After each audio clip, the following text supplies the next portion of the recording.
who's the quarterback at Tennessee.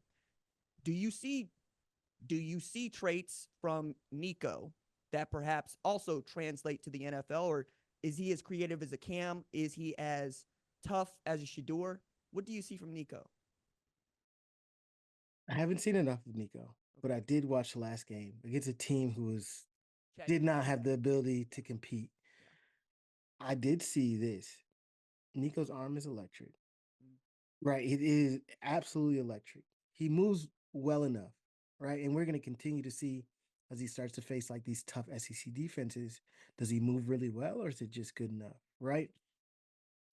But his accuracy and ball placement in the game that we saw, top tier. I think that he really can make a run as one of the best quarterbacks in college.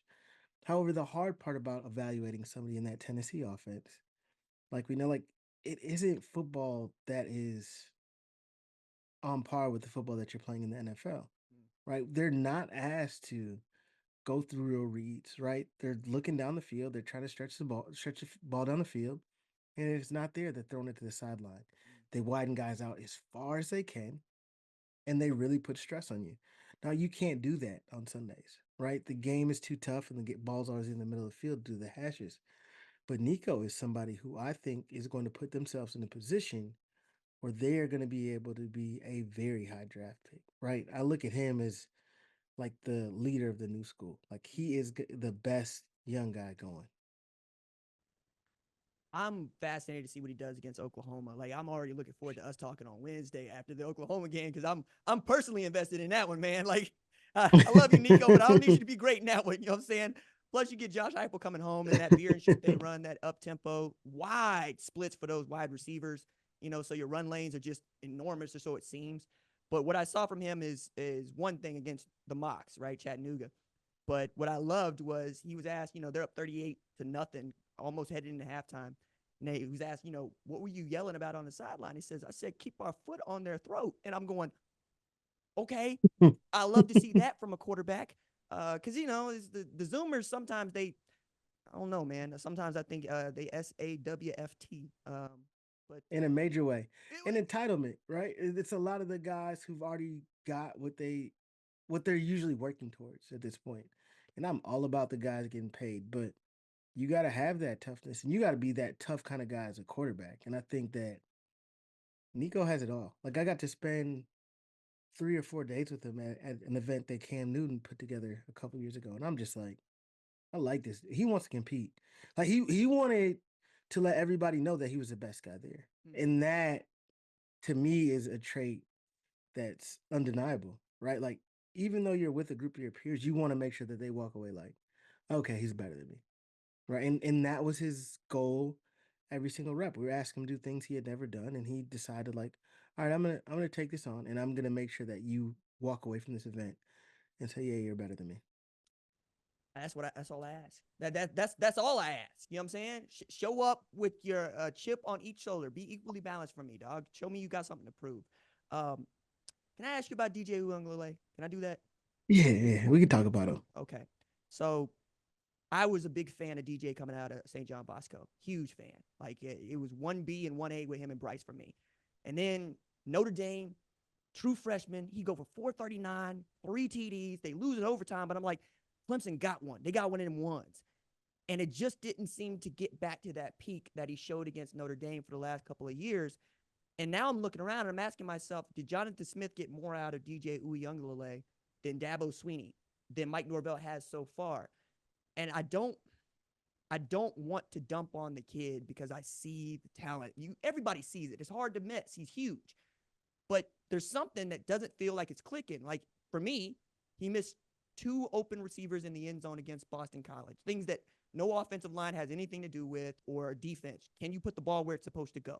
He just couldn't do that. So I'm asking you, as a quarterbacks coach, what do you see? Because it feels like if he gets fixed, he can be really great.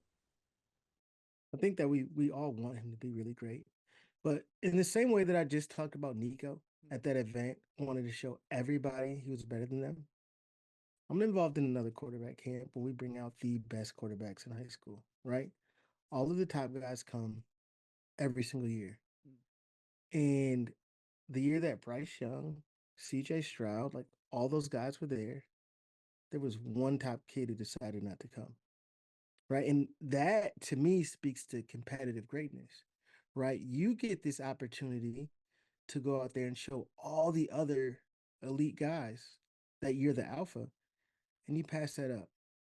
And rarely will you ever get that opportunity again. So you don't take advantage of things like that to show others, where you are in the pecking order. And not that event is an end all be all, but it's definitely an opportunity for you to kind of, put your foot on people's necks in the same way that Nico said it. He didn't take that. Right. And I think that we confuse quarterback with just being a talent position. It's not just about talent. There's a lot of really talented guys who are not successful because the mental makeup isn't there. The mental makeup is not like I'm a dog. I'm about to show you I'm a dog and I'm gonna eat your face. He might be missing a bit of that. Now I don't know him great personally, so I can't say that, but that glimpse into him and him missing that opportunity said a lot. Now, when I watched the film, I just see somebody who does not look confident in the things that they're asking him to do, right? And missing throws like just a lack of confidence. And the Florida State offense is asking him to do too much. They're not running the ball. They're not able to put him in positions where things are easy. Like he was great at Oregon State, but it was a lot of play action pass, the defense coming up because they really believed it was a run. And then guys would be breaking open because they'd be in one-on-one situations. They weren't asking him to throw with elite anticipation, right? You think about that corner ball that he threw, and now there's never an excuse for throwing a ball out of bounds, but he throws that ball before the guy comes out of his break with a level of anticipation that you really need work on. And I'm not sure he has that, right? So we're asking to do some things that he might not be good at. And then we're going to get the results that we're getting, right? They got to be a run first team and they've got to ask him to just pay the tip, right? We're going to pay the bill and DJ is going to give, like, he's just going to pay the tip. He's got the gratuity. And if you're asking him to do more than that, you're not going to find yourself in a situation where you're going to win football games. Man, that's a great analogy. I love that. I'm going to use that because I'm thinking about Ja'Kai Douglas and how electric that dude is, and he had his hands up, going, "Hey, man, what do you expect me to do with that?" And I was, I'm also looking at Kyle Moore like going, "Hey, man, do you want this dude to be quarterback? Because you dropping a lot of passes we think would otherwise be catching." But pay the gratuity. I love that, man. If you're talking quarterbacks, you're talking Quincy Avery, founder QB Takeover. I'm so excited that we're doing this, Quincy. Can we talk again next week? See what's going on. I'm locked in. And you know what I'm gonna try and do next week? I'm gonna try and get some film so we can watch together. And I'll show you the players that we're talking about. Heck yeah. Oh, see now, see he gonna make me into a better quarterback.